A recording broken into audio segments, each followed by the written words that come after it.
हाँ सी पीड़ितार बापा आमर गोटे तेंतुली खुंटी थाना रे गोटे रिपोर्ट देबारु आमे गोटे 202/26 रे गोटे रेप आउ पक्ष लगे गोटे केस करिचु।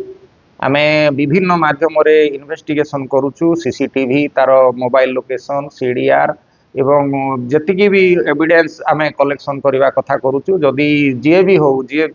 जदि एमती कांड करिथिबो ताहेले ताकू आमे अरेस्ट करिगिरी फरवर्ड करिगिरी तार दंड विधान व्यवस्था करिबु। झियोटा माइनर बोलिकर तार बापा लिखित आकार रे दैछन आमे तार से जो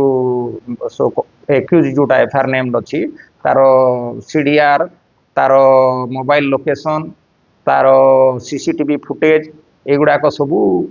इन्वेस्टिगेशन रे आणुचु तापरे इन्वेस्टिगेशन सरला परे कंक्लूजन हला परे जदि दोषी आसीबो आमे ताहेले आमे ताकू अरेस्ट कर फरवर्ड करिबु।